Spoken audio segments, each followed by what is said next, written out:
Partecipazione gratuita a eventi di promozione, internazionalizzazione, strumenti specifici di finanza agevolata e ristori, proroghe nei pagamenti e credito d'imposta.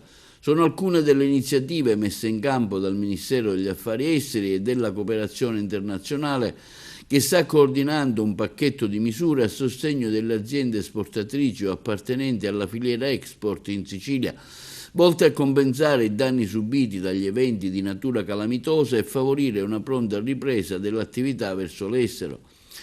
Queste le iniziative presentate dal Presidente della Regione Siciliana Renato Schifani e dal Ministro degli Affari Esteri Antonio Tajani a Palazzo d'Orleans a Palermo, nel corso di un incontro con l'Associazione di rappresentanza del mondo produttivo in Sicilia.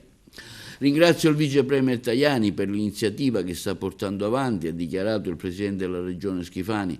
Dopo gli eventi calamitosi dei giorni scorsi ho subito lanciato un appello a fare sistema tra le varie istituzioni del Paese per concentrarci sulle emergenze, sulla soluzione dei problemi. Ognuno deve fare la propria parte, la Regione ha già messo in campo importanti risorse pari a circa 93 milioni di euro, compreso il bando ristori per le imprese già pubblicato. La presenza del Ministro ci incoraggia e conferma il sostegno del Governo nazionale alla nostra Regione che è in crescita, come confermano i dati.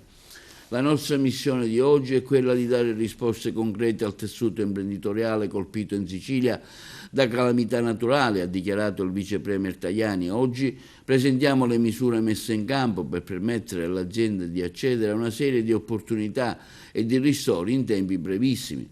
Tutti gli apparati dello Stato si sono mobilitati per venire incontro alla Sicilia che produce, per metterla nelle condizioni di ripartire. Forniremo un funzionario del Ministero per collaborare col Commissario per l'emergenza.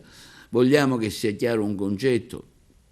La Sicilia, la Calabria e la Sardegna non saranno lasciate sole dal Governo e dalle istituzioni. Saremo accanto a loro anche quando i riflettori si spegneranno, perché le ferite sono profonde e per rimarginarle occorre il massimo impegno di tutti.